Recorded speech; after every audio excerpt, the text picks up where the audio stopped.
people, and welcome back to In the End Zone UK. This is podcast number 10, and today I am coming to you live from Atlanta in the US. That's in the state of Georgia. Got here a couple of days ago, and it's been a bit of a whirlwind. Definitely got jet lag, considering filming this podcast at 10 to 6 in the morning. But dedication to the cause, dedication to the In the End Zone cause. So this week we will be looking back at a bit of a topsy-turvy week 9 in the NFL. Some big upsets in football this week.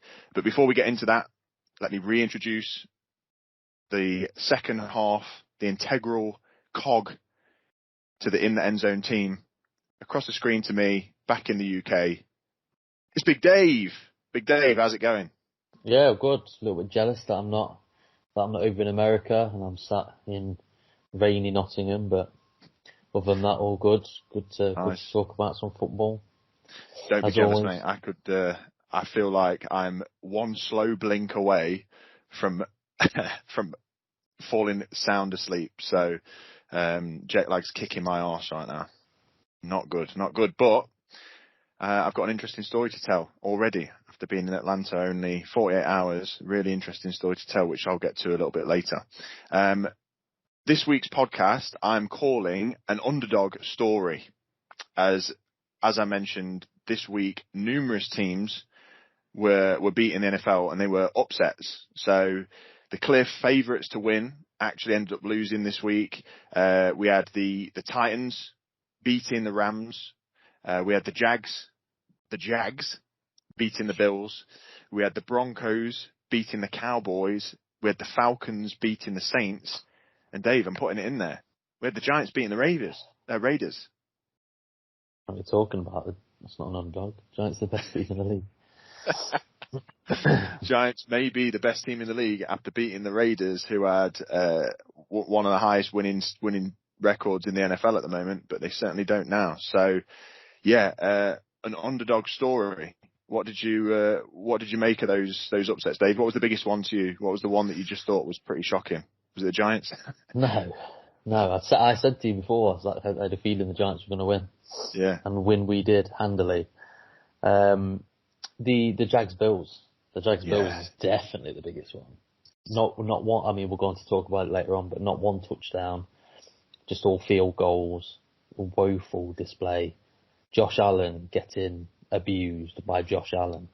Strange times, but yeah, sure we're going to talk about that. He the trifecta, definitely. Josh Allen. He did.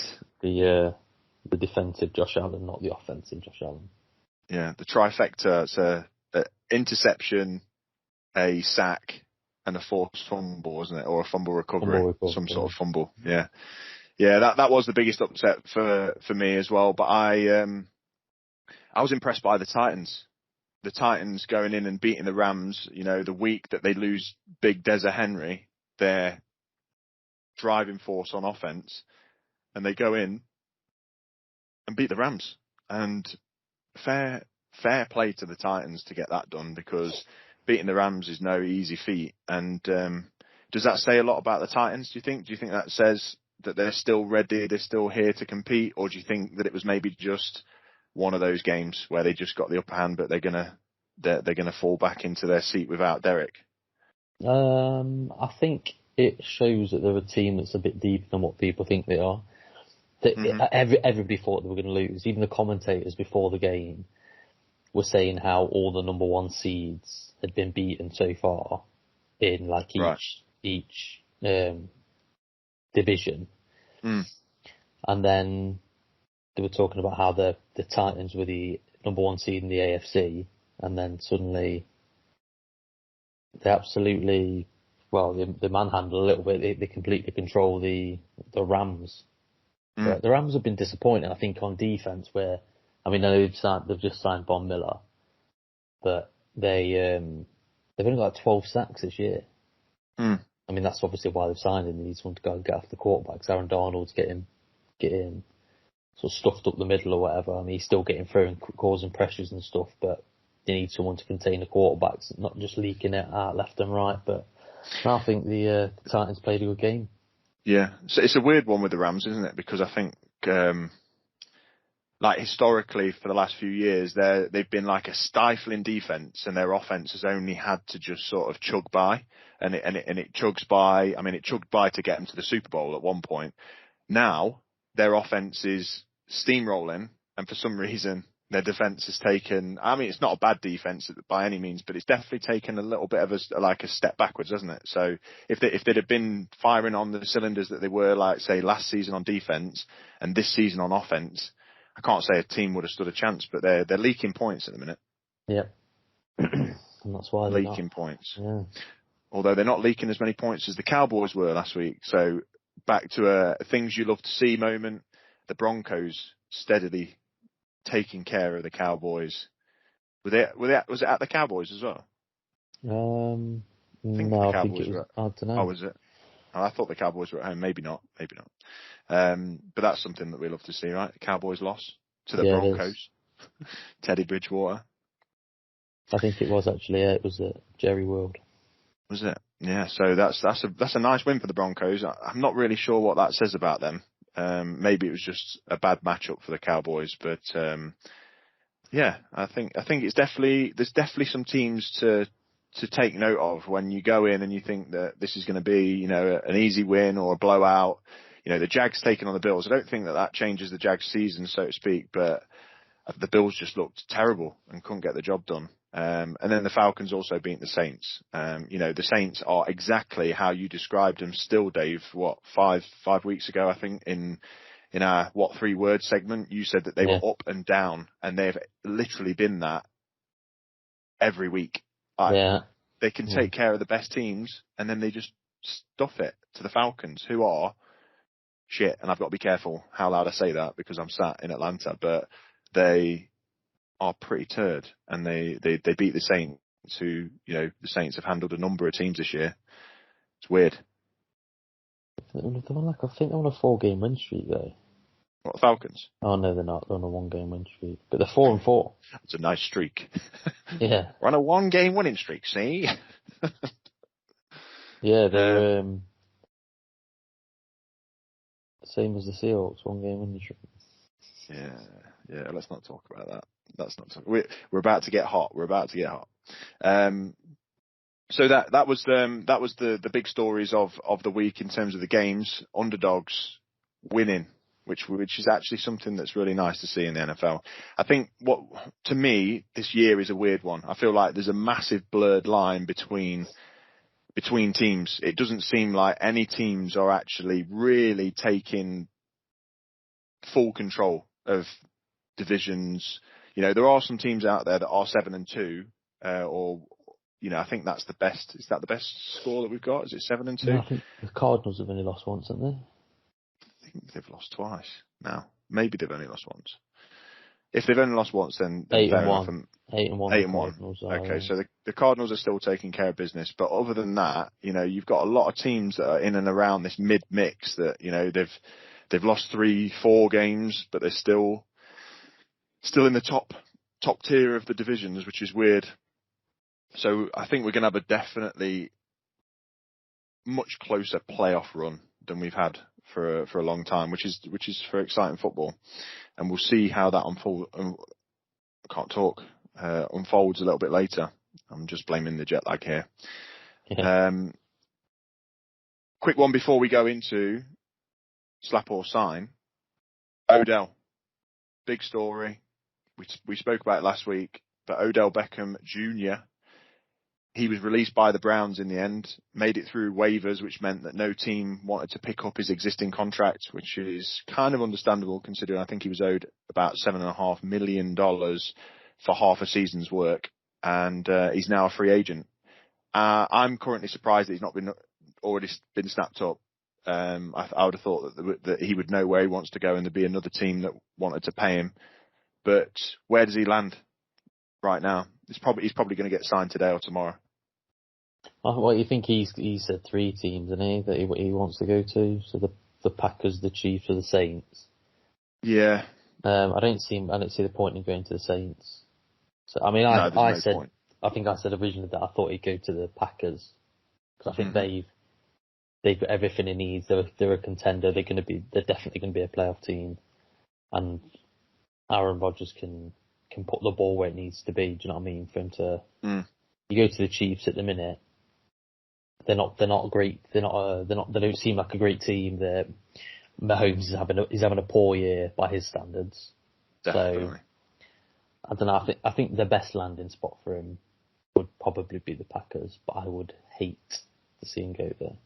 We've just restructured Graham Gano's contract, our kicker, so maybe he's heading back to the Giants. Freeing up some space from the kicker. Yeah, that's what we've been doing. Yeah, I mean, if you could, that'd be an interesting story, but I can't see it. Like I said, there's 3 teams in the mix at the moment. Earlier in the week, the Seahawks were in the mix, but I think they've fell off last minute now. They've got the cap space. They've definitely got the cap space to take Odell, but it's seeming like maybe that's not his preference. He wants to win a ring, and Seahawks aren't winning a ring this year unless we go on like a 10-game winning streak, which does not happen. But yeah, last week I said the Chiefs. It was one of my trades, and I mean, he's only going to help them because they are playing terrible football at the moment, and that's I'm a big fan of the Chiefs, but I'm very happy to say that I could say very humbly that they are shocking at this point. Like, I can't defend them. They are not playing well. So Odell will give them that extra option, but it feels like their problems are potentially bigger than just one more receiver. I don't feel like they can. I don't feel like Mahomes is playing well at all. I think he's panicked in the pocket. I think the whole team. They just don't look. They don't look good at all. Their offensive line, considering that's what they did in the preseason, they bolstered that offensive line. It's been awful, and they're not putting anywhere. I mean, 13 points on the Packers. They're not putting. They only put 20 points on it. You know what I mean? They're not putting up the points that they would put up last season. Where averaging 35 points plus last season. You could have a shit defense because it didn't matter because Mahomes would pull it back or whatever. But and people are blaming it on Sammy Watkins, and Sammy Watkins had one game last season where he scored like 3 touchdowns in a game, and it was one of the first game of the season. Yeah, I didn't score another one all season. So I'm not having for 1 second that. Yeah, he's not a top flight receiver. He's a B. You know what I mean? He's a number 2 or number 3 receiver. So don't give me that. No. They're just not playing well. I mean, there's still plenty of time left. And I was just looking at their division. Everyone's either like 5-4, 4-5, 3-4. Do you know what I mean? Or 3-5. It's not. It's a very close. So they'll probably still get in the playoffs. But yeah, they've got a chance. They've definitely got a chance. But they're not playing well.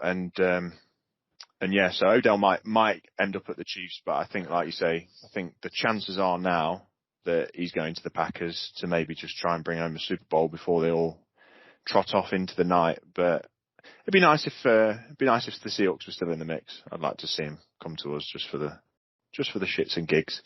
So we'll move on, and we'll move on to returning segment. The time comes where we warm our hands up. And we get to slap some players and sign some players in slap or sign. So Dave, in the NFC, can you please tell me who you're signing this week? Who's impressed you? I am signing the defensive player of the week for the NFC, Xavier McKinney. He's a safety for the Giants. We picked him up in the second round a couple of years ago. He hardly played last year because he was injured. I think we picked him up last year. He hardly played because he was injured. He had a couple of games. I think he had a couple of picks last year. But yeah, he had 2 picks against 2 interceptions against the Raiders. One went for a pick 6 for a touchdown. And it's just nice to see that one of our draft picks is actually starting to the Jabril Peppers injury, so he's out for the season. It's good because it means he's getting more playing time with Logan Ryan and Julian Love, so they're like a nice little trio that rotate through the strong safety and free safety spots. But when James Bradbury, who's a top cornerback when he's saying that this player's saved his skin because he misread a route and McKinney comes over the top and picks it and takes it to the house. You know what I mean? He's good, and I'm glad that for once I can say that. Well, for the last couple of weeks, the Giants' defense has been playing really well. Won us this game, and he's who I'm signing. Nice. Yeah, it's a good pick, and yeah, I think you did draft him last year, but he didn't get much playing time. So I think just having a good safety in the backfield, like you say, it helps because it just takes away some of the mistakes that are potentially made by the corners. Corners can play more aggressively because they know that they've got somebody, you know, that's tried and tested and you know, essentially in the backfield that's going to sweep up some of the mess. So he looked really good. And the fact that he can get 2 picks, 2 interceptions in a game, you don't get that from many safeties. You really don't. And one for a touchdown. So yeah, awesome. Xavier McKinney, big things to come. Hopefully. And in your NFC, can you please tell me who you're going to slap? So this person isn't actually in the NFC. He's not in the AFC. He's the commissioner of the NFL. But I slotted him in the NFC slot. Okay. I am slapping Roger Goodell. Okay. Because of the way he's handled the whole Aaron Rodgers thing this week. Okay. It's absolutely snapped me. Mm-hmm. And it's annoyed a lot of people. I think in a lot of teams, GMs and owners have sort of like sent him emails saying that he needs to basically get a grip because finding Aaron Rodgers, let me see what they find $15,000. Yeah. So 15k in the Packers 300k is pathetic. When like I understand that they're hitting him with for breaking the COVID-19 protocol or whatever it is, but the fact that he's been sat in meetings without a mask, so he's not vaccinated. So when he's in meetings, when he's in press conferences and stuff, he should have a mask on. He's not been doing that, and the little gimpy Packers head coach said, "Oh, we don't class that as a football space." Well, considering it's in the same building that you play football, it's definitely a football space. Mm-hmm. And it's just the fact that he's put a lot of other teams, so every other team that he's played at the end of the game when he goes and shakes the other quarterback's hand, he's not wearing a mask. Yeah. So he's putting all the other teams at risk that he's played. He thinks he's above the law, so he doesn't care. He said that he gets his medical advice from Joe Rogan, which isn't great. But above all, the NFL fined who's the ugly wide receiver for the CeeDee Lamb. They fined him $20,000 for having his shirt untucked. Yeah, for basically unsportsmanlike conduct, wasn't it? For having his shirt untucked. They fined him $15,000 for having his socks not pulled up. Do you know what I mean? So if you're I understand he's continually breaking like clothing protocols or whatever, but that ain't risking nobody's health. That's making him look untidy. When you've got some, like the MVP of the league who should know better, and that's why his fine should be much larger than anybody else's because he's one of the faces of the NFL. Yeah, he's a reigning MVP. He's going to be a Hall of Famer. He needs to be punished accordingly with his sort of like stature within the game. Mm-hmm. Not all players are equal in the league. He's not equal to a second year cornerback or a first year running back. Mm-hmm. He's got influence, hasn't he? He's got influence and power. Massive. He's in all the State Farm commercials with Patrick Mahomes. Do you know what I mean? He's one of the big faces of the NFL. And last year they were taking draft picks away from teams who were multiple offenders, and I think that's what should have happened here. They should have lost some of the draft picks, and there should have been a heavy fine on the organisation and on him. Because they've known about it. I think everyone's known about it, and they just kind of like brushed it under the carpet until it's come out now. So that's why Goodell's getting a slap for being a little bitch. He needs to grow a set of balls and stop fining people. Definitely does. Okay, so Roger Goodell gets a slap. And your AFC then? AFC. Who are you signing from the AFC? So from the AFC, I'm going to sign Teddy Bridgewater. Which is strange, because I definitely have slapped him. You've definitely slapped him. We've definitely torn him apart on this podcast a few times. However, he led his team to a dismantling of the Cowboys. They shut the Cowboys out until the fourth quarter, which I know is not necessarily based upon how he's played, but when I give you these numbers, you will understand why. So the defense is obviously the defense of the people who are shutting him out. They're shutting the Cowboys out. They're stopping Dak Prescott from scoring. However, the Broncos controlled the ball for 41 minutes. That's the quarterback. That's the quarterback and the coach managing the game properly, eliminating the other team from touching the ball. Because if you look at the stats, they aren't that. I mean, the Broncos had 190 rush yards, but the pass yards were very similar. Obviously, they had more rush yards because they were winning. But 41 minutes to 18 minutes. Yeah, that's domination. That's on your quarterback and like him managing the game properly. And I seen, I can't remember what they were now, but I saw on Instagram earlier it was a side-by-side comparison of Teddy Bridgewater and Sam Darnold from the Panthers. And Teddy Bridgewater's stats completely destroy. I mean, what did they trade him for? 6th round pick, was it? 7th round pick? Yeah, it was like, it was a late pick. Yeah. And then they obviously traded for Aaron Darnold as well. Sam Darnold. But I think he's maybe a bit of an underrated. He's never going to win He's never going to win a Super Bowl. He's not flashy. He's never going to put up 500 passing yards in a game. He's never going to throw for 5 touchdowns. I don't think he's ever thrown for over 14 touchdowns in a season. Right. But this clearly shows that he can. Yeah, I mean, he's probably a backup, but he can obviously get teams wins. I mean, they're 5-4. The Broncos are now. I'd give anything for the Giants to be 5-4. Yeah. Since I've watched football, the Giants have never been 5-4. So. Yeah, no, and the Broncos, like, they're not. I think although 5-4 is not a massive winning score. It's pretty, it's pretty even. But I think they're operating above their station at the moment, just in terms of what they've got on the field. Like, their defense is good. Don't get me wrong. But Teddy Bridgewater, like you say, is potentially an average quarterback, but he's doing all the right things, managing the game well, executing little passes well. So I think it's a really good shout, and like you say, I think that this game particularly was about the Broncos treated the Cowboys probably respectfully, how people treat the Chiefs and how people treat the top tier offenses, where they're like, right, let's keep the quarterback off the field. Let's keep that ball, because 41 minutes is savage game possession. Yeah. So good. The Cowboys lost.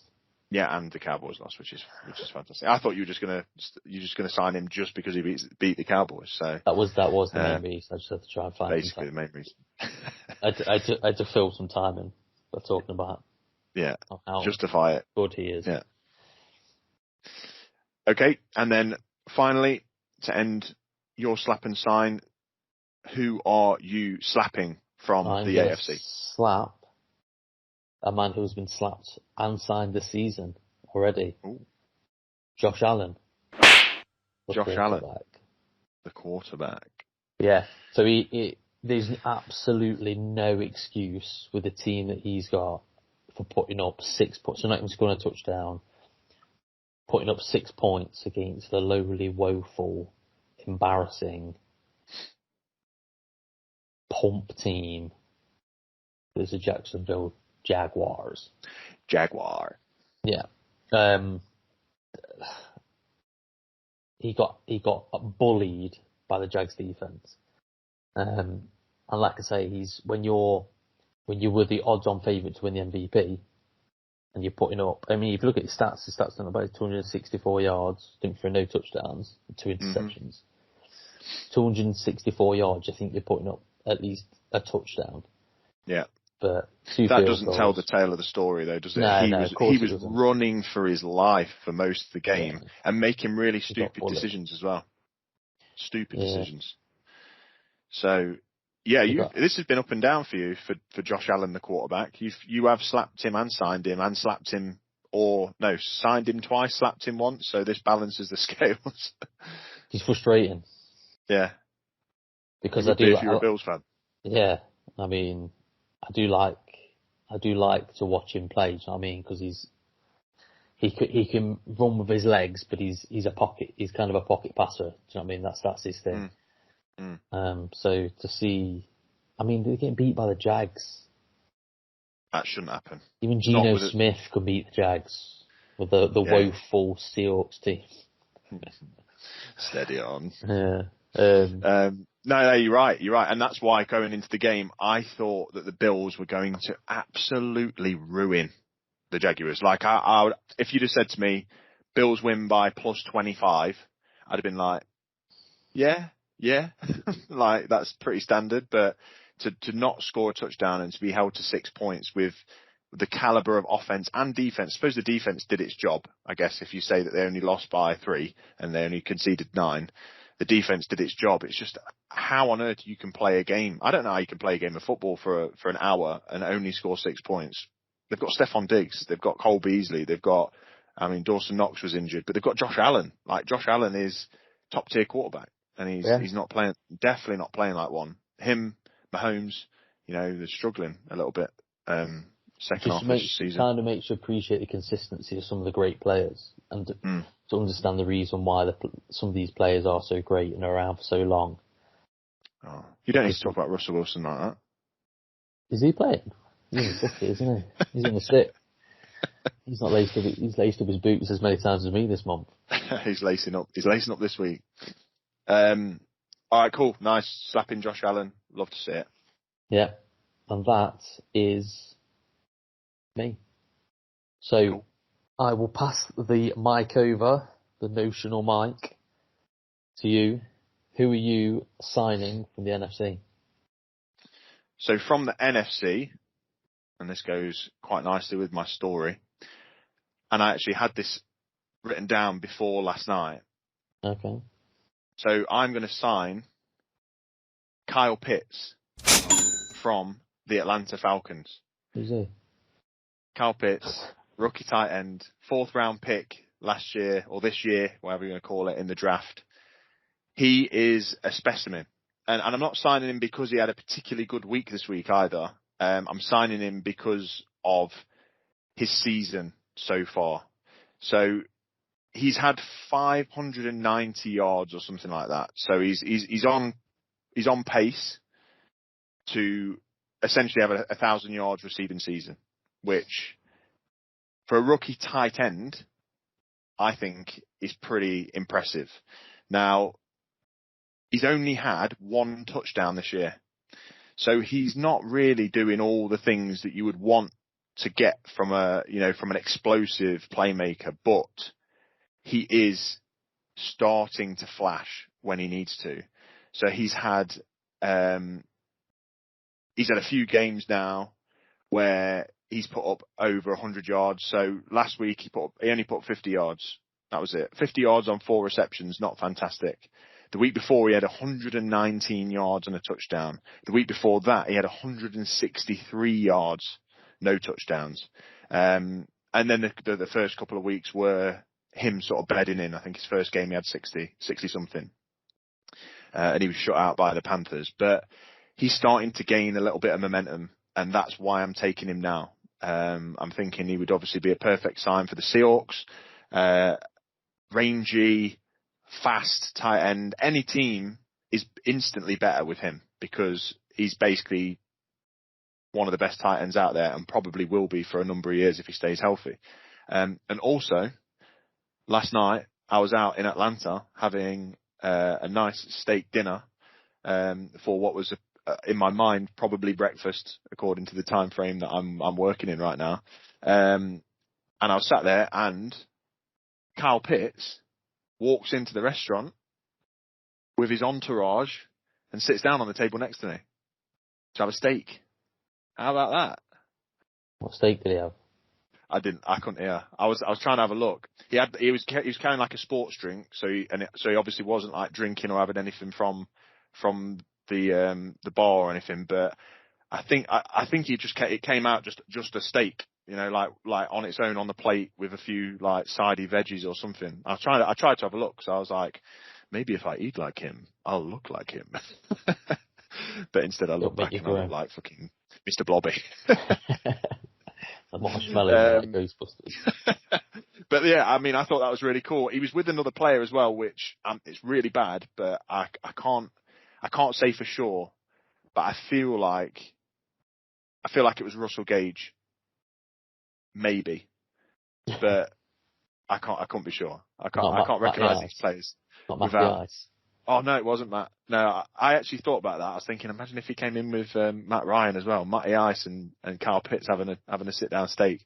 But to be honest, that just made my day. I was like, that's cool. I'm having dinner with Kyle Pitts, kind of with, but he didn't. I didn't say hello because I think it's weird to interrupt somebody having dinner. But he's a big dude.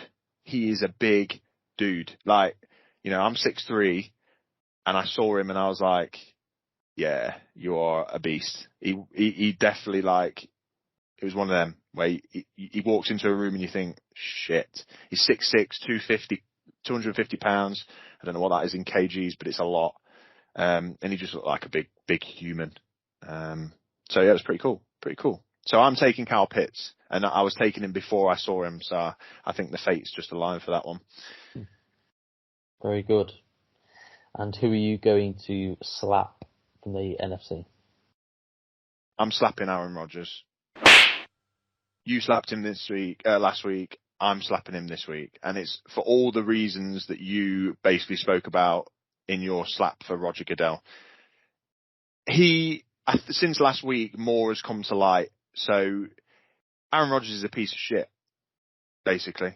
He has lied, and he's lied in an Aaron Rodgers way, smirking through his teeth when he's asked if he's vaccinated, and he says, yeah, I'm immunized, and that isn't the same thing. Basically, he's had a doctor holistically wave a fucking rock over his head and squirt some pineapple juice in his fucking earlobes or something, and all of a sudden he's now immune from COVID. Bullshit, mate. Sit yourself down. He's listened to a Joe Rogan podcast, which we all love to do because Joe Rogan's a boss, and he's taken Joe Rogan as being the fucking, like, King Dong medical guru, which he probably knows a lot.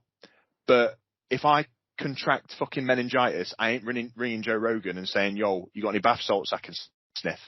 That's not happening, is it? So I don't give a fuck what Rodgers has got to say. He's not even been a man about it. And that is my problem with Rodgers. He's not, like, he never, ever takes ownership of something that is his fault. He just doesn't do it on the pitch or off the pitch. It pisses me off. He needs to be, there has not been, I don't think, a slap or sign where he physically needs to be slapped. That's what needs to happen to Aaron Rodgers. Like, it's all well and good calling it slap or sign, and yeah, this guy needs a little bit of a backup. Rodgers needs to be stood up and slapped in the fucking mouth and said, listen, buddy, you're a franchise quarterback. You earn millions upon millions upon millions of pounds a year. You've got little tiny children looking up to you who want to be you. I don't want to be you, Rodgers. You're a... Yeah, he's... I'm not saying for 1 second that everybody needs to be vaccinated. If you don't want to do that, fine. If you want to... Oh, totally. If you want to rub Dove moisturiser into your temples and be like, yeah, I'm fucking COVID, come at me, boy. Yeah, that's fine. But don't be a dick and just fucking follow the rules. Do you know what I mean? Like, follow Absolutely. the rules. Who gives a shit if you're vaccinated or not? I don't care. But don't be a fucking knob about it. And just do what you're meant to do. And it's literally like, it's the same in it every time. Like, whenever something new, if it's politics, so when the elections are coming round, if there's a new disease out that's killing everybody or making people sick, you get your keyboard warriors on Facebook and Instagram, with all their advice and all this shit. Shut up. You got a PhD? No, shut up. Yeah. Not interested. Exactly. Do not give me advice unless you are an expert in the field. Not interested in hearing it. Exactly. That's your opinion. Exactly. And Rodgers' opinion is just garbage. So, yeah. And it fucked his team ultimately, because if he was there, they'd have dismantled the Chiefs. True. Very true. So and that's a potential, like, top seed game, isn't it? When you lose that game to the Chiefs, that's potential between you having the home field advantage at Lambeau Field, which is a hard place to go, and maybe having to go somewhere else like Tampa Bay and getting your brakes beat off. And I hope he does as well. Yeah, Yeah. So yeah, I'm slapping Aaron Rodgers, and yeah, nothing against people who don't want to be vaccinated. It's not that. It's the fact that he's been fined $15,000. That's like me, like dropping like 5p out my pocket. I mean, I'd probably pick it up, but you know, it's 5p. It's ridiculous. Like he probably earns that. He probably earns that every minute. Yeah. Every 30 seconds or something, he will earn that. He's on like 40 million a year, isn't he? Yeah. £40 million. It should be a percentage. You should be fined a percentage of your annual salary. Absolutely. That's what the fine should be. It shouldn't be, oh, you're going to get fined 15 grand. Because 15 grand to somebody who's on, a punter who's on £600,000 a year, or a long snapper that's on £600,000 a year, is money, you know? I mean, still not a lot. Yeah, but like somebody who then earns, like Dak's on, I can't remember, I might be chatting shit, but I think it was Skip Bayless said Dak Prescott's getting paid something like £74 million this year. This year he is, yeah. They loaded his contract, didn't they? And, that is if you include his guaranteed money, he's on 70-something million. That is obscene. But yeah, anyway, like for a quarterback, £15,000 is nothing. He's probably got Absolutely somebody nothing. like some weirdo bloke from Wisconsin, like multi-billionaires, like, nah, mate, I'll pay it for you. Don't worry about it. You do you, bro. Yeah. Arse. Douche.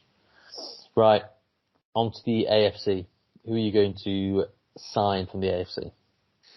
So from the AFC, I am going to sign Josh Allen. Josh Allen, the defensive end. Oh. How the tables have turned. I'm signing the other Josh Allen. You slapped the quarterback Josh Allen, and I'm signing the defensive end Josh Allen. I'm signing him because he had a dominant week. You know, I should have thought about it, and I mean, I wonder what the bets would have been, the odds on him getting the trifecta. It would have been. I can tell you now, there wouldn't have even been odds on it, because I think they were saying during the game that a player, like a quarterback and a defensive player, have had the same name 3 times in a game, and there's never been a sack, an interception, a forced fumble recovery, or anything like that between them in the history of the Football League. So to have it all in one game, that'd have won some money, wouldn't it? Yeah, obscene amount of money. Yeah. So yeah, I'm signing him pretty much because of this one performance. He had an interception, which was a great read. You know, as a defensive end, he kind of dropped out into coverage and then saw where Josh Allen was rolling, and made an athletic-ish type of catch, for an interception, which was fantastic. He sacked him, which was good to see. And then he had a fumble recovery, which, he was just on the receiving end of it. Maybe a little bit of good luck there, but good positional mindset from him. He's a good player, Josh Allen. He's a good player. I don't think he gets any credit because the Jags are shit, and there's not really a lot to talk about on their defense. But if they start to put some stuff together, and we're talking, I'm not talking this season, it's not happening. Even if they win a couple more games, but if they can get some truly decent draft picks out of this next draft, and maybe the one after, they've got a good potential. You've obviously got a good potential with Trevor Lawrence, but Josh Allen's a good player. He's a good pass rusher. He's fast. He's athletic. And clearly he's shown that this week he can get after one of the best with his own name and be the better Josh Allen on the pitch on the day. Yeah. They need some, that's where I think, if Odell Beckham wins a ring this year, that's the perfect place for him to sign. They need a solid number 1 receiver. They could draft a number 2. They've got a great run. They've got 2. Travis Etienne will be a great running back alongside James Robinson. They'll have the 1-2 punch that the Chiefs, the Browns have got. Yeah. The Jags are a team to like. As like a UK fan, if you don't have a team or if you're struggling to pick a team, just because the Jags are absolute toilet at the minute, they're going to turn the corner.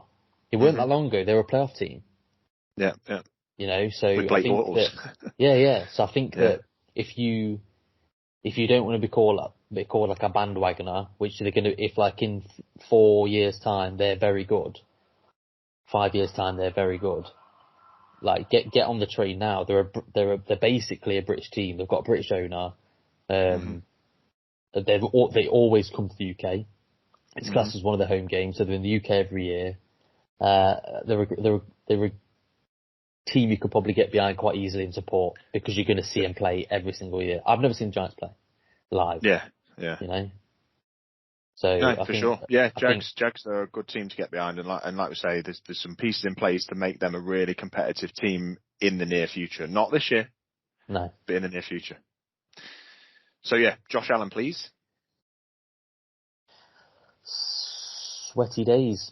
Who are you gonna slap for the AFC? So I'm slapping Andy Reid, the head coach of the Kansas City Chiefs. I am, as we know on the podcast, a huge advocate for the Chiefs. I have really, really enjoyed watching them the last few years, basically since they had Mahomes. But I did used to like watching the Chiefs with Alex Smith, and they had some superstars, and they've had some superstars over the years. Technically, they probably should have done better than they have done because they've had some good players. But the last few years have been the time for the Chiefs to win. Their team hasn't changed. In fact, on paper, it's got better since last year. And they do look like the wheels have absolutely fell off. And I was sticking by them early in the year. I put them in my power rankings, not top, but I still put them in the top 5 for teams, thinking they can turn this around. It's just a blip. I have to say, this is no longer a blip. This is no longer what's happening to the Chiefs? This is, oh dear, something's happened to the Chiefs. What are they going to do to fix it? Because it's not good. And I genuinely do think it comes down to, well, I can't pinpoint it, but Andy Reid needs to be held accountable. People have schemed against him to take away deep threats like Tyreek Hill, to maybe make it harder to get Kels open in the middle of the field. They're dropping double high safeties to take off the big plays from Mahomes. Somehow also managing to cover the box. Maybe it's because they don't have a fantastic third option. Maybe it's because Clyde Edwards-Helaire has been injured all season. So they're rolling with, Williams at running back, who is a reasonable backup, but he's not explosive. There's loads of reasons why you could say it's happened. But I think that ultimately, with the players that you have, Andy Reid has one of, if not the best, I think, physically capable quarterback in the league. He has one of the best receivers. He has the best tight end in the league. Who cares what else you've got? That's a better situation than most teams. Those 3 players alone. Then you throw in a good offensive line now, because it is on paper, and they can't get the job done. And it's disappointing to see, because the reason why I like the Chiefs is because I love watching the type of football they play. Explosive, fun, high octane, big points. 35 points or 34 points a game last year they were averaging. This week they couldn't scrape more than, 20 points against a Packers team that was 13 points. Shit, my bad. I think it was 20 points the week before then against you guys. Yeah. That's pathetic. No offense to the Giants defense, Dave, so don't get angry. It's just the fact that the Chiefs have the capacity to put those points on pretty much almost anyone, and have done in the past.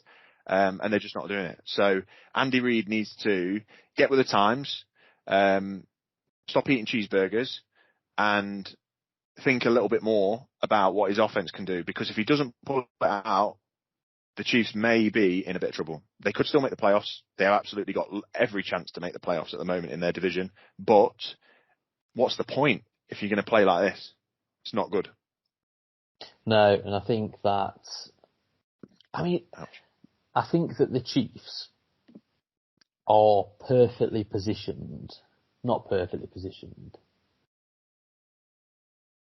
They could potentially, the Giants won the Super Bowl when they were 8-8. And that's the kind of, it kind of all just lost to the Patriots in the last game of the season and then beat them in the Super Bowl, to crush their unbeaten season. Take that, Tom Brady. The Chiefs could be in a position to do that, where they've got the team, they've got everything. They're just not clicking.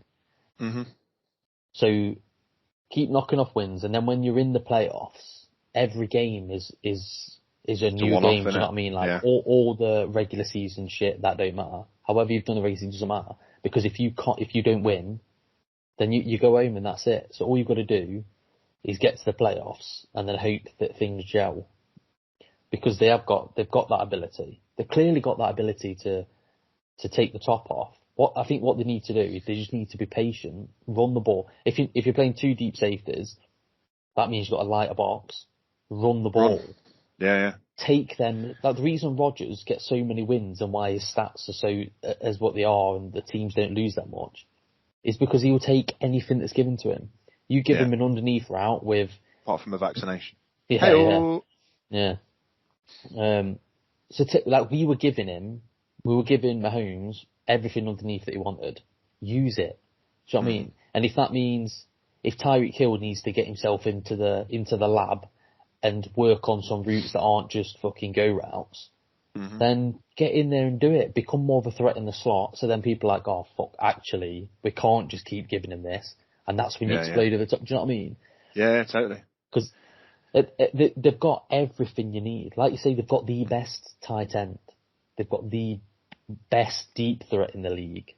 And if they got Odell Beckham, then they would have a great option that can do both as well. So, I don't know. They need to make a run. It's a good landing spot for him. It's a good landing spot for him. I think that the Chiefs need to probably look at what they've got going on and say, we can't rely on Tyreek Hill and Travis Kelce as much as you should be able to, but they can't at the moment. Let's bring in Odell to kind of scramble defenses, scramble defenses to think, oh shit, we now need to account for Odell. Even if you don't, I don't know what physical capabilities he's got at the moment, but he still looks like he's got juice. And if the Chiefs bring him in, I think that at least scrambles some defenses. If it goes right, we can't just drop everything back, because Odell is he's a yak man, isn't he? Yards after catch, he makes people miss. He'll be good for them. I beg he goes there and don't go to Packers. Yeah, and if he that's what they need to be scheming in all these, in the meetings and stuff, working underneath stuff, because that's what you need when you've got no time either. So if you're getting rushed constantly, you need quick dump off options, So if they need to go and get another running back who can catch out the backfield, then go and do it. Go and get one. Trade for one. Your draft pick, when you're picking 30th in the draft, it don't mean shit. Them draft picks are like, sometimes they come off or whatever, but you might as well have an early second round pick. Trade, get some players. I mean, I don't think they've got first round picks, have they? Because they traded for the left tackle. They traded, yeah. But do you know what I mean? They could do something. Pieces. Yeah, and I think that's what they need to look at, just to give Mahomes options, because at the minute, obviously, he's not getting time to throw, and the teams he's going to come up against, they're, like we're saying, the likes of the Rams, the likes of the Bucks, their pass rush hasn't really been existent so far this season. To combine, they've got like 25 sacks, both teams. So when they start to round into forms, when they get to playoff time, then watch out. He'll have to get his running boots on, have to get his Asics on, running trainers. A6. All right, cool. Well, that was my final slap to Big Fat Andy Reid, and that concludes Slap or Sign. Went on a bit longer, that did. Yeah, it did, didn't it? We had a lot to talk about, but that just means that we'll hit a pace as we go through our next segment, which is On the Clock. So on the clock, we're going to take you through the games from last week and the scores from those games last week and anything that's worth talking about in those games. So first game we're going to talk about was Thursday night. Actually, really entertaining game, high scoring. The New York Jets, yes, I am saying the New York Jets, in a high scoring, entertaining game, taking on the Indianapolis Colts. And this one finished Jets 30 to Colts 45. Dave, this was a good game. Yeah. Mike White. He got injured. But he had 95 yards and a touchdown. That's but it's 7 for 11 on his first drive. Gets a touchdown, then gets replaced. And then I thought it was all downhill from there. What's this? I don't even know what his youth name is. Josh Johnson. Is that who came in at quarterback? 35 years old. Oh, Yeah. dear. He came in at quarterback and looked like Patrick Mahomes. 317 yards, 3 touchdowns, 1 interception. That's why I looked like Mahomes, because he threw an interception. But no, like they were relatively competitive against the Colts. I mean, I was about to say Andrew Luck then. They wish they had Andrew Luck. Carson Wentz has been alright. I was just saying I picked him up in fantasy. Yeah, I mean, we slated him at the start of the season. I think what it is that the Colts have got just a good all-round, well-coached team, haven't they? They've just got positional players that do what they need to do. I mean, when you're looking at the scoreline here, Wentz had 272 yards, 3 touchdowns.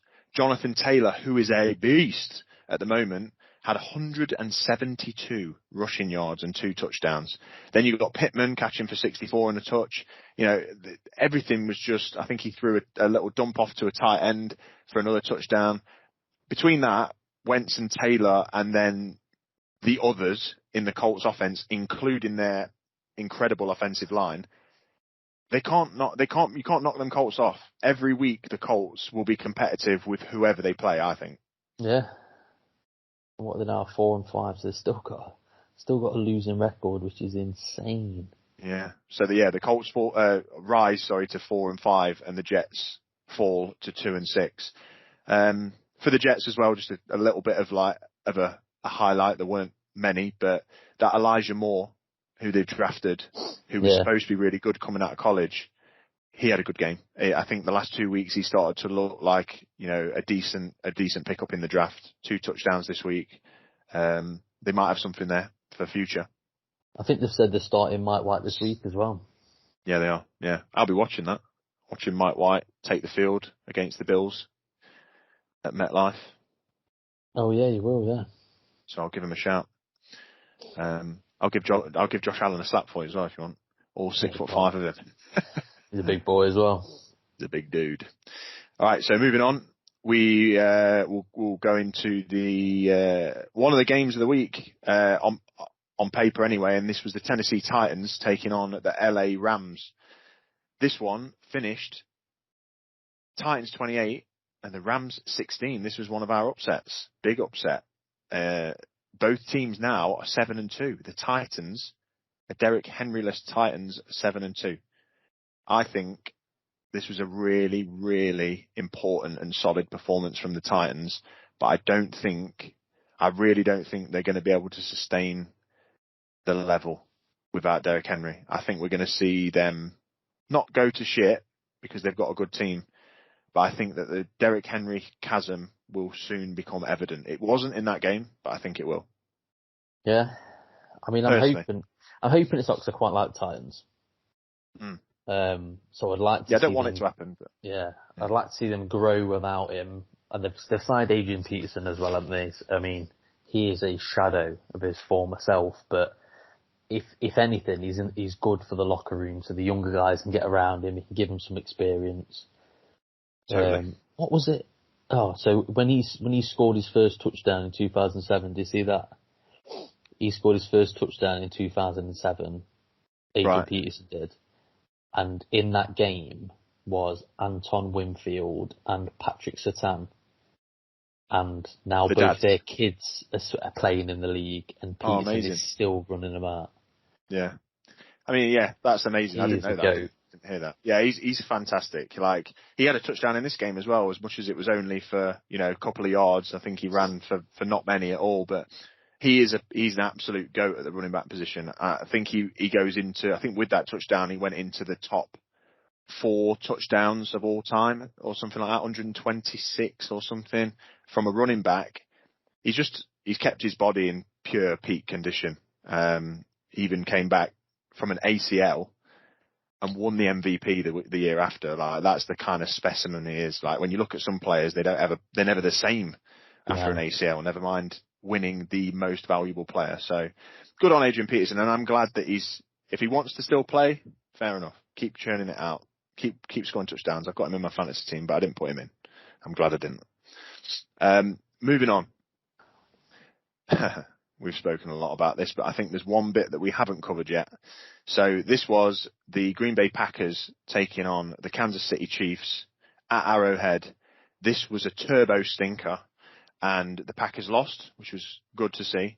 But they lost 7 to the Chiefs' pathetic 13. Packers fall to 7-2. Chiefs rise to a winning record at 5-4. We've covered Mahomes. We've covered Kels and the offense. We've covered Rodgers, but Rodgers wasn't playing in this one. Jordan Love was. And Dave, how much would you love to sign Jordan Love right now? I wouldn't sign him. I wouldn't even want him as a back. I'd rather play Mike Glennon than Jordan Love. It doesn't look like there's anything to him. He doesn't look special. He's got no panache. It's quite a big game to come into, against the Chiefs, I suppose.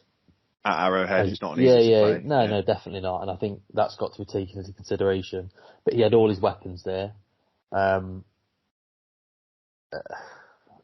just don't think he looks. I don't think he looks great. The commentators were talking about whether he's the guy, and basically said that Rodgers came in for Brett Favre once and absolutely smashed it. Like his first ever game, he came in, he threw the skin off the ball, and like after that season or whatever, they knew that they were letting Favre go, and that Rodgers was going to be the guy to take over. If you're a Packers fan now, and Jordan Love is your replacement for Rodgers, good luck with that. Enjoy mediocrity for the next 10 years till you get until you can earn some draft capital to draft a new quarterback. 100%. And yeah, I wouldn't even say mediocrity in that game. Like, bearing in mind, Jordan Love, for people out there, was a first round pick. Controversial, but he was a first round pick. Packers took him because they thought they might be wanting to get rid of Rodgers, which is a mistake, even though he's a douche.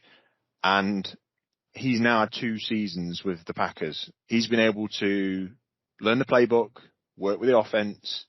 He's had all the time he needs. That's perfect. It's almost like perfect nurturing for a quarterback. He came into this game and looked shocking.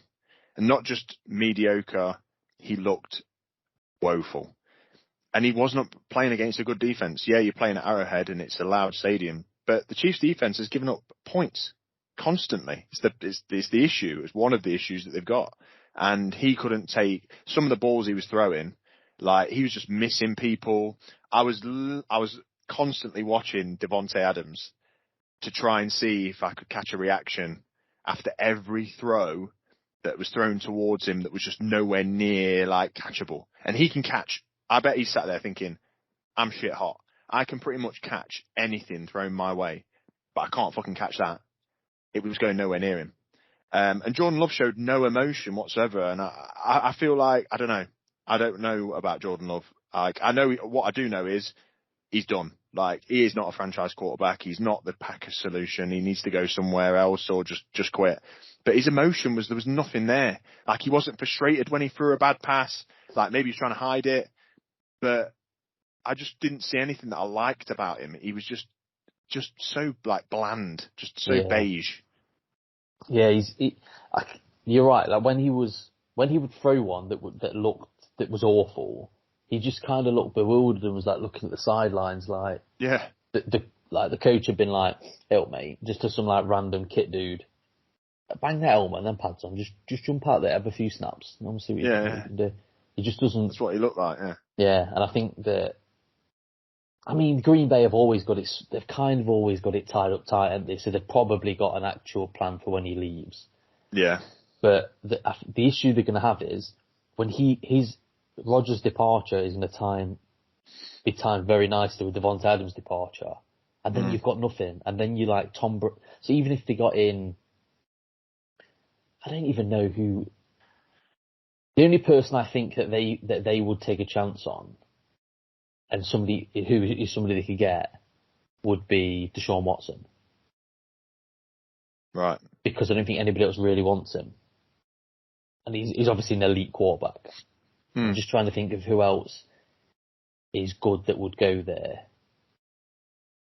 But they'd be the same as like Brady when he had no receivers in New England, like his last year. He was throwing to like N'Keal Harry, absolute rookie nobodies. Yeah. And he hated that. That's why he left. So I don't think you're going to get somebody who's going to go there and want to throw to anybody other than Devontae Adams. Because otherwise, what's the point? Alan Lazard, nice one, thank you. Robert Tonyan. Yeah, bang average. Yeah, so Rodgers kind of shines the turd that is Green Bay when he's not got all them receivers there. And I don't think you're going to get there's nobody who's going to slot in and do that. No. Aaron Rodgers is a special player. And that's why they need to bend over backwards to get him to stay. But he's a special douche. Next game was the Cardinals, Arizona, taking on the San Francisco 49ers. The Cardinals won this one pretty comfortably, might I add, with a backup quarterback without their main wide receiver, their best wide receiver. They constantly kind of find a way to look impressive, and I don't know how, but they are now 8-1, so they've got the best record in the NFL still. They put up 31 points on a Niners defense, which is supposed to be good. Colt McCoy had 250 yards and a touchdown. James Conner, somebody's put 50p in him, and he's become good. He had 2 touchdowns and nearly 100 yards. But he ran hard. He was breaking tackles, making the first downs was the point for this one. I think they were just keeping the ball. 21 rushing attempts. Christian Kirk stepped up big. Colt McCoy didn't have a lot to play with, but they still just dismantled the Niners. And Jimmy G threw for 300 yards plus and 2 touchdowns. Probably had one of the better games that he's had in a long time, but still was nowhere near enough. Good thing to see was George Kittle coming back. Made a big difference for the Niners. He had a couple of fumbles actually, I think, but maybe that's just a bit of rust on the game for him. But he had 100 yards receiving from a tight end and a touchdown, and he just seemed to be kind of everywhere, which is good for the Niners. So yeah, he only missed 4 passes, Colt McCoy. I mean, I saw him. I've probably seen him more than anybody else. Well, that's a lie, but I mean, in recent years, he was the backup for the Giants last year, and he won a couple of games. Yeah. Whereas, obviously, the most notable one probably at the Seahawks. But see, he's clearly capable of managing a game and doing what needs to be done just to get the win. He's not flashy. He doesn't need to be. He knows he's a backup. So yeah, I don't know. Seems pretty happy, I think. So that was a divisional match, which went in the favour of the Cardinals. The Chargers played the Eagles this week. Chargers won 27 to the Eagles 24. Eagles definitely made this one more competitive than I thought they would. Chargers eventually took care of business. Herbert had 356 passing yards, 2 touchdowns and a rushing touchdown. I think he won the AFC Player of the Week as well, which, is good. I think, I think the Chargers are in a weird place. If you're only beating the Eagles by 3 points, okay, it's a win. But the Eagles suck. They just do. Jalen Hurts is not good. We've spoken about that. So yeah, I think Herbert needs to find some consistency because this week Keenan Allen had 104 yards. Amazing stats. Good on you. Nice wide receiver. He's not finding consistency with his players. One week it's Mike Williams. One week it's Keenan Allen. The next week it's, Cook goes for 2 touchdowns. And I don't know. I think it's good that you can spread the ball like that, but he's not. Don't feel like he's firing the ball everywhere where it needs to be every game. It's like he finds the one thing that kind of works and sticks with it, which is how you win games, I guess. But I don't know. I'm just seeing something from the Chargers that at the beginning of the season wasn't there, and it's for the negative. Yeah, and we play him in a couple of weeks, and they don't. At the start of the season, I was like, right, it's definitely a loss. But now I can see. Yeah, you've definitely got every for me chance, now is like a 50-50 game. I don't think they don't worry me that much. If you get Saquon back as well, because these guys cannot stop the run. They cannot stop the run. So that's how the Eagles kind of stayed in the game. Hurts only had 160 yards again and a touchdown, but they just pounded it against the Chargers, which is exactly what happened to him the week before. Moving on to the Patriots. New England played the Carolina Panthers. Patriots comfortably won this one, 24-6. Panthers only scored 6 points in the second quarter. Mac Jones, 139 yards and a touchdown. Essentially, the Patriots just tried to run this ball with as many different running backs, as many different times. It's kind of their nature at the moment. That's what they're doing. They're rolling with 3 running backs, all with different types of skill sets. You know, you got Stevenson in this one who had the most yards, but only had 62. But then you've got I can't remember his name now, but I've got him in my fantasy. They've got another running back that generally scores all the touchdowns because he's a power back, and even receptions. Stevenson, as a running back, led the team in receptions with 2 and 44 yards. So the Patriots aren't doing anything special. They're just kind of churning out wins. I feel like maybe that's just Bill Belichick going, right, well, this is how we win a game, guys. It's not going to look glamorous, but let's just do this. So, yeah, and then Sam Darnold looked absolutely shit. Christian McCaffrey came in and had 18 touches for 100 yards. That's not bothered about breaking him in, are they? No, they just go full throttle, don't they? Poor bastard. Good game, this one. The Vikings played the Ravens. So Minnesota played Baltimore. This one finished in overtime with the Ravens winning with a field goal, 31 to the Vikings, 34 to the Ravens. Vikings fall to 3-5 in the division. Ravens go to 6-2 in theirs. I got a couple of things to talk about in this one, Dave, but go on, take this one away. What do you reckon? No, I didn't realise Lamar Jackson rushed for 120 yards. He did. As well as threw for 260. Yeah. Yeah. And 3 touchdowns.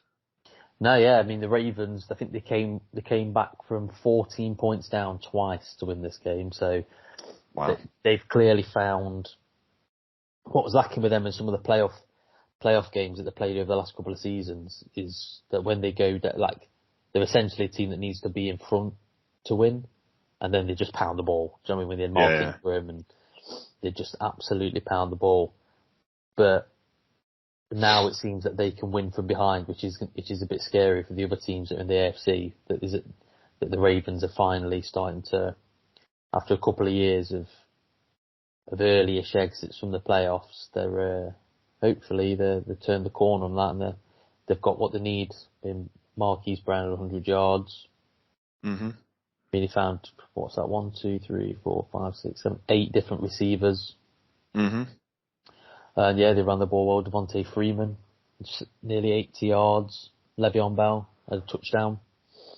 So, looked alright. And Kirk Cousins flopped, as always. Yeah, that's it. And I think from what I took away from this game was that the Ravens are good, obviously, and yeah, what a balance that was. 266 yards, 3 touchdowns. Lamar Jackson rushed for another 120. Great balance. And then on the flip side, you've got Kirk Cousins, 2 touchdowns, 180 yards. Dalvin Cook, 110 yards. They didn't play a bad game, the Vikings. What I've worked out is the Vikings have got 0 clutch. Absolutely none. So they're a good team, but they've got no clutch. They cannot finish games. I think they've been in, I could be wrong, they've definitely been in 3 overtime games this year so far. They might have been in 4. But I think they've definitely been in 3, and they don't find a way to win. You can't be up by 14 points twice in a game and blow those leads. Like, you've got to find a way to just see that out. And when you've got one of the best running backs in the game, you'd think that they'd be able to find a way. You know, just run the ball, keep churning out first downs, stop giving the ball back, don't turn the ball over. But the Vikings, historically, have never been a clutch team. And I don't know whether that comes down to coaching or just bad luck or bad juju, but the Vikings need to learn to win, because they could be, instead of being 3-5, they could definitely be 5-3, 6-2. Some really tight games that they've lost in overtime. So, yeah, get better, Vikings. Sucks to be them. Next game, we will breeze past because this was a shocker. Texans, unsurprisingly, playing the Dolphins. They've got 3 wins between them, these teams. Texans are 1-8, Dolphins are 2-7. This one finished a snore fest at 9-17, with Tyrod Taylor was playing, didn't throw a touchdown. Jacoby Brissett was playing, threw 1 touchdown. And then we're talking like the highlights of players. Philip Lindsay rushed for 28 yards. That was the most they had in the game. Brandon Cooks, 6 receptions for 56. Myles Gaskin had 20 attempts for 34 yards on the ground. I could definitely, if you gave me the ball 20 times, I'd get more than 34 yards, Dave. I promise you. That's insane, isn't it? Unreal. That's like a yard 0.3 per attempt, something. That's pathetic. That's it. Basically, I feel like you could fall over forward and gain more yards than that with 20 attempts. 1.7 yards an attempt. I could lean forward and gain 2 yards. I don't know. That's strange, that is. And then, Jalen Waddle had 8 receptions for 80 yards. That was the game. Absolute turd fest. Let's not talk about it anymore. Both of those teams suck and need to change everything about what they're doing. We've spoken about this one already. Broncos took on the Cowboys. So the Denver Broncos played the Dallas Cowboys. The Broncos managed to get the job done in Jerry World at the Cowboys' house. They won 30-16. Teddy B with 250 and a touch. Dak Prescott threw for 230 and 2 touchdowns. But it was I think that he had less than 100 yards going into the third quarter. They were shut out all the way into the fourth, where then they just got some garbage points, which is what Dak Prescott does. And it was a domination really by the Broncos. At one point, they looked like they were going to shut them out, right? Yeah, I wish they had. That would have been fun. So the Broncos go to 5-4, and the Cowboys fall to 6-2, but still comfortably top of that division at the moment. The Browns played the Bengals. So this was the Cincinnati Browns. The Cleveland Browns, not far away from each other actually, but the Cleveland Browns finished 41 and the Bengals a lowly 16. Browns dominated this, right? Yeah, they had 100 you said yards, you enjoyed this game. A 99 yard. I know, which is strange considering I had Burrow in as my quarterback, and fantasy. But Nick Chubb had a good day. Did a 100 or a 99 yard pick 6. Denzel Ward, wasn't it? Yeah, they absolutely handled the Bengals. I think they went up so much so early they could just run the game, which is obviously we've talked about the strength before, and then that was it. You were forcing Burrow to throw and nobody helped him out at all. Yeah, there's some big drops in that game. Yards, 2 touchdowns. Yeah, the Browns. I think this was a good one because the Browns had been under some scrutiny this week, and I think last week I said I picked the Browns to win, not by this margin, but that was because Baker Mayfield tends to come up. He is kind of clutch, and he comes up in big situations where there's like storylines around him, and has a good game. Gets things done. He didn't have a great game. It's 218 yards, but he managed the game well. The Bengals have lost 2 on the bounce now when they were atop of the AFC at one point, and I think maybe they're coming back down to earth now a little bit. I still think they're good, and they're good to watch, but between the two, the Browns made a statement in this game. Divisional rivals, and both now sat on the same record at 5-4, so one to watch. But Nick Chubb did have a great game. Looks like he's obviously back from his injury and in top form. So good stuff for your fantasy team, Dave. Not this week because he got COVID, but was he? Yeah, I don't know if he's going to catch the break. No, I've got Dearness Johnson though. Dearnest. Next game we've spoke about already, and there's really nothing to talk about other than the things that we spoke about. So that's the Bills from Buffalo taking on the Jacksonville Jaguars. This one finished Bills 6, Jaguars 9. The big story was the Josh Allen versus Josh Allen. There was nothing else to talk about in this game. Moving on. Falcons, upset game, beating the Saints. Falcons won 27-25. Matt Ryan had 343 yards and 2 touchdowns. He was the NFC Player of the Week. Matt Ryan's been needing a big performance, I think. He's looked pretty average over the the whole season pretty much. But your main man, Cordarrelle, Dave. Cordarrelle, the Swiss Army knife that is a kick returner, receiver / running back. He had 126 yards receiving. He's a savage. He's the ultimate gadget guy. And I bet there's so many teams now that have had him on the roster. They're kicking themselves that they didn't just use him for more than returning kicks, which is obviously a savage app. Kicks and punts. But yeah, I mean, he rushed for 10 yards. But he had 6 receptions for 126 yards. Mm-hmm. Absolute savage. So that's good. They must be on. Are they on a 4-game win streak, the Falcons? Wait just a second. I'm not sure. They're 4-4 now. I don't ever remember them being 0-4. I think I said this earlier. Actually, they're on a 1-game win streak. Yeah, but it was a big win against the Saints that were coming off a big win of their own against Tom Brady. So Falcons, yeah, they remain competitive in that NFC South. The Saints, there was nothing to really talk about from that side. They're playing Trevor Siemian at quarterback. Alvin Kamara was and is their only real threat. And he had 50 yards and a touchdown, and we move on. So 2 more games left, and unfortunately, I won't be talking about either of them. One, because I didn't actually get a chance due to flying and time frames to watch this game, so I didn't see the Bears versus Steelers. So Dave, can you take us through that one? The Bears played Steelers at the Steelers and lost 27-29. Wow, that's more competitive than I thought they'd be. Yeah, they scored 21 points the Bears scored 21 points in the fourth quarter. So it was technically a blowout, and then they pulled it. They had 6 points going into the fourth quarter. Do you know what I mean? Okay. To be fair, the scoreline would suggest that it was quite an exciting game. It wasn't. And I think, it's been all over the media and stuff how the refs have stiffed the Bears out of a win. And then they were never winning the game anyway, but they did get so many flags. And there's the video of the ref flagging the player for the ref moving into the player.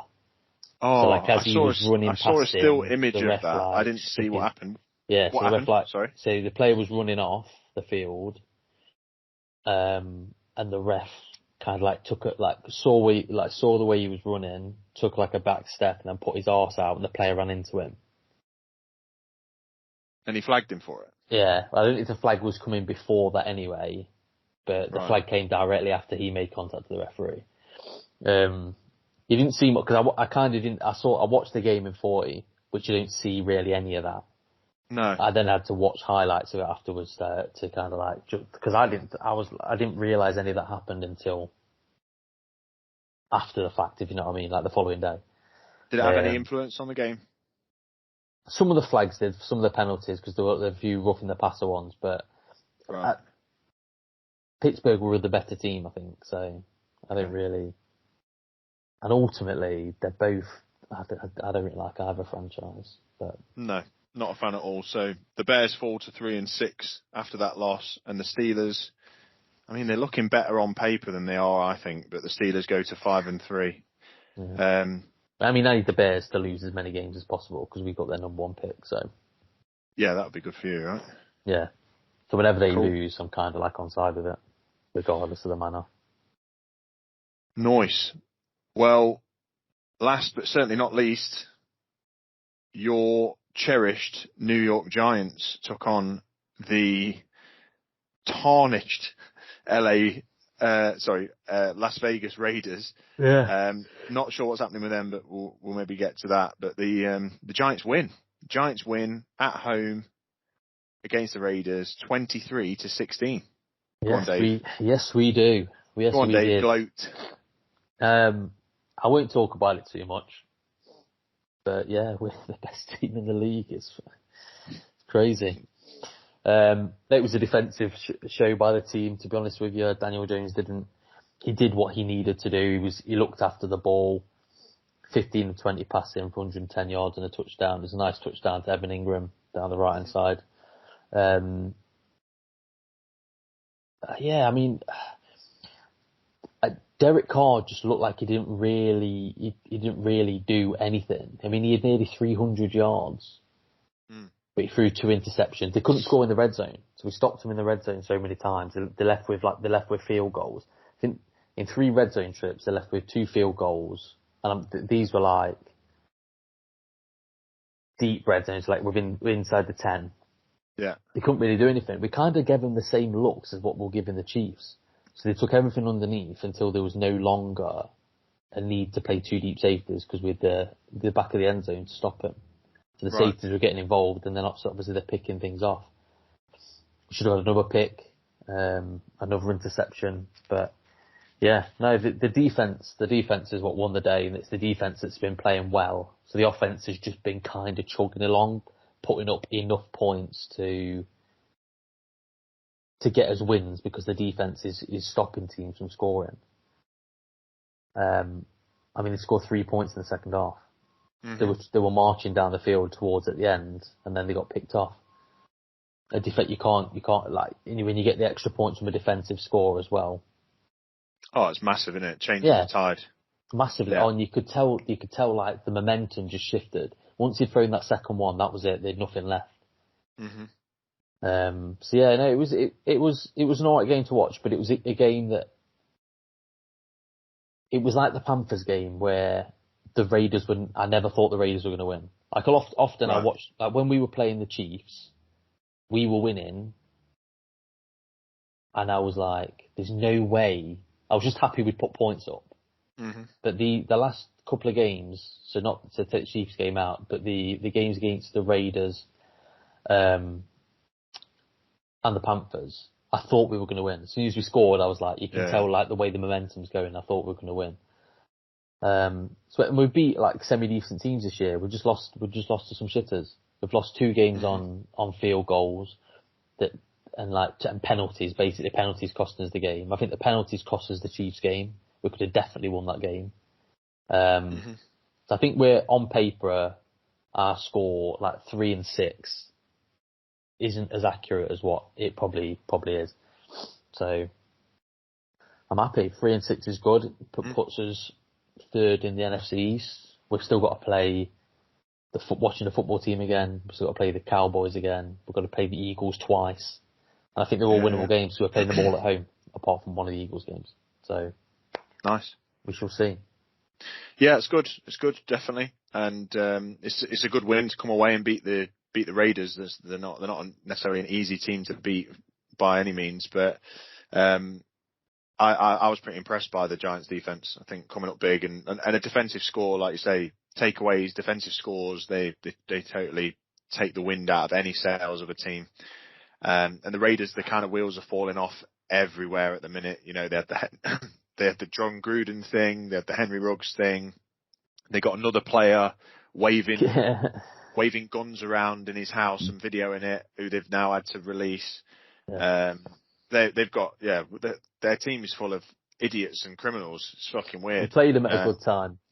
Yeah. I mean, I think you beat them anyway. Like, their weapons aren't doing what they need to do. Josh Jacobs is an amazing running back. They are not utilising him the way they need to. Darren Waller's, physical capabilities as a tight end are potentially unmatched. Didn't really do loads. They just need to click. They need to find a way to get back on track. Otherwise, they're gonna quickly fall off. And I'm not a huge fan of the Raiders anyway. I don't really like them. So I think they're exactly where they need to be. And that is they're probably better than where they need to be at the minute. They're at 5-3. and the Giants rise to 3-6. And that is the end of On the Clock. We did have a few teams that are on a bye, which is why we've not spoken about them. So the Seahawks, the Buccaneers, the Lions, and the Washington football team were all on a bye this week, coming in fresh for week 10 next week. Okay, so that was our On the Clock segment. And this week, we're going to move straight into the games that are being played on Sky Sports in the UK.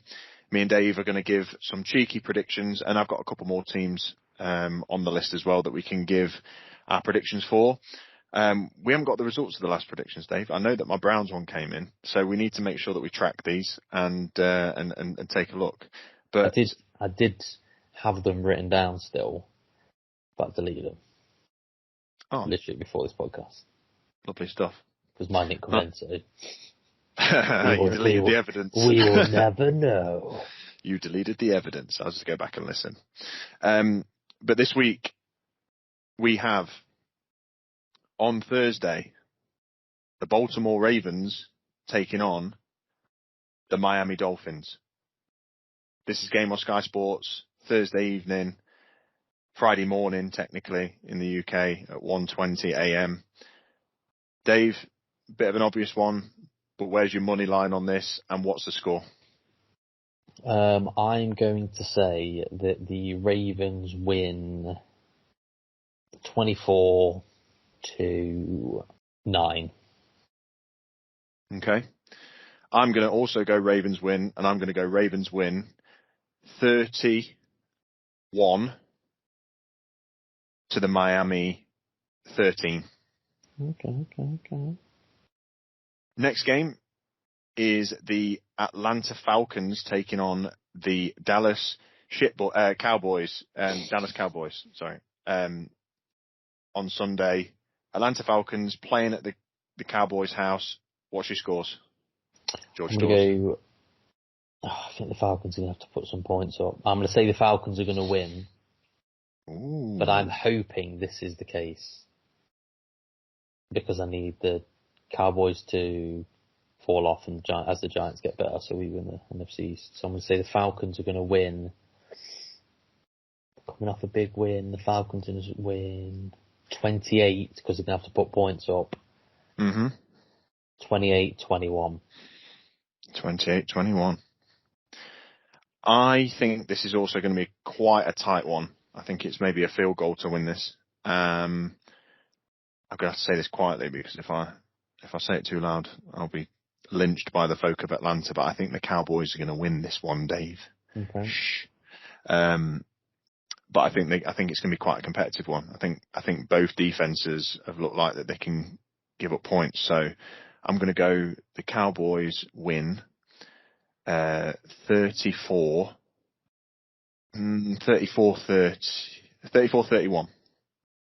Okay. 34-31. Happy days.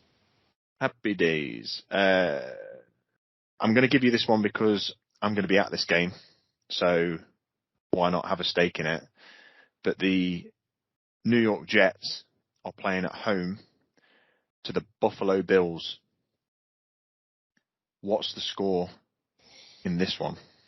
Score in this one is going to be the Bills are going to win, and they're going to win comfortably, I'm saying, and they're going to put up.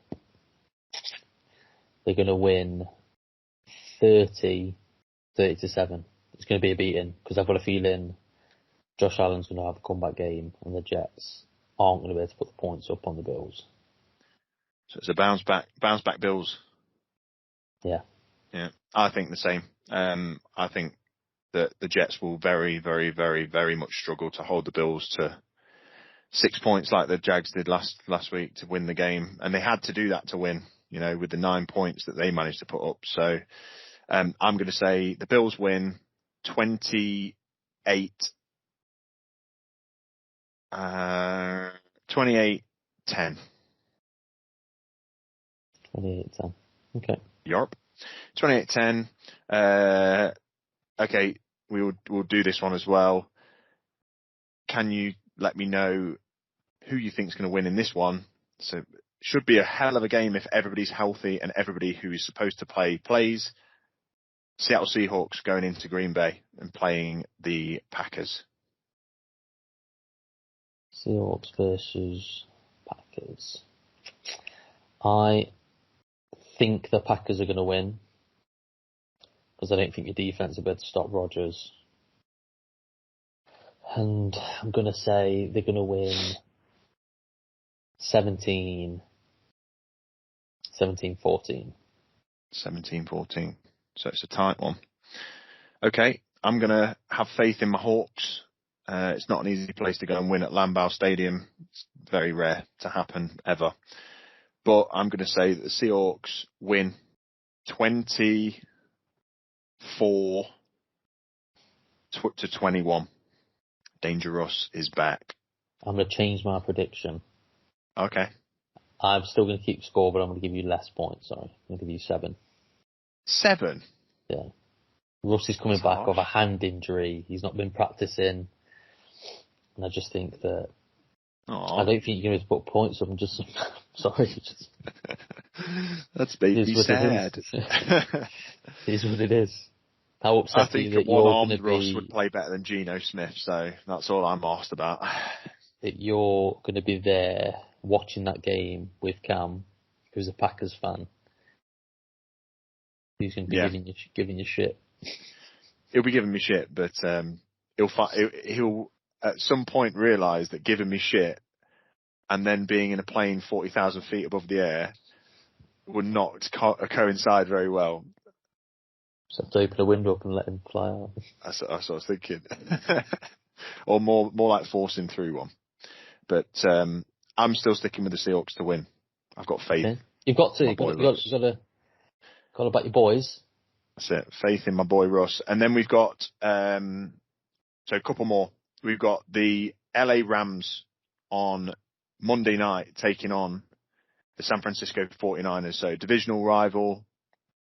Rams coming off a bad loss. Niners coming off a bad loss. What's happening there? The Rams, the Niners couldn't run the ball against the Cardinals. They ain't running it against the Rams. So Jimmy G's going to have to throw the ball. And it's going to be a shootout. Matt Stafford's better.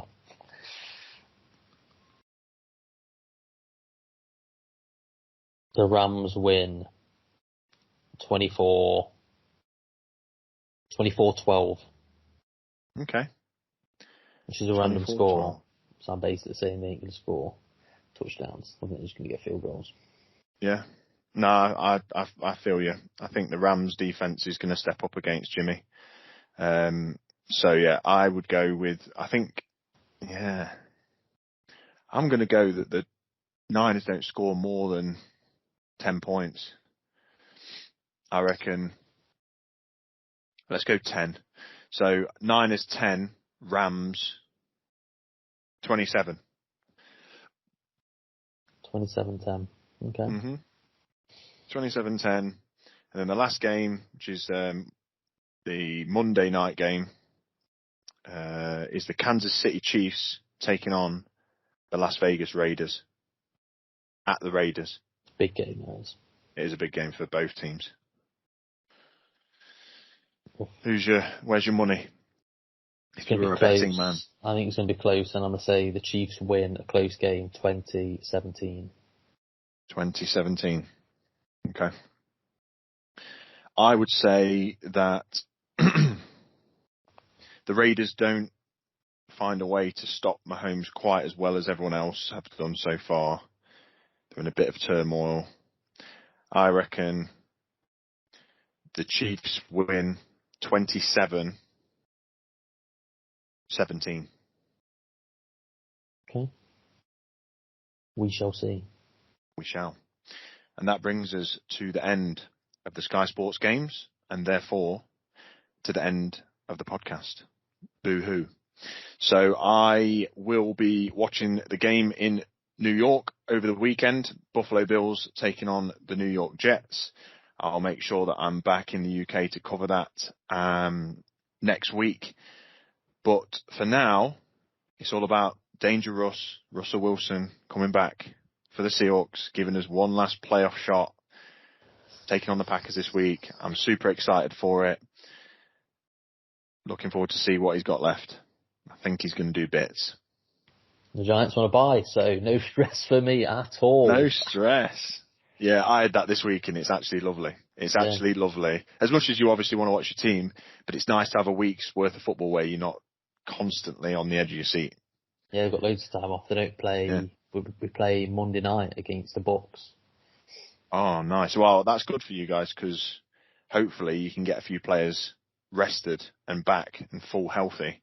I'd love to see Saquon come back. Definitely love to see Saquon come back. And hopefully all the Bucks players get injured this week.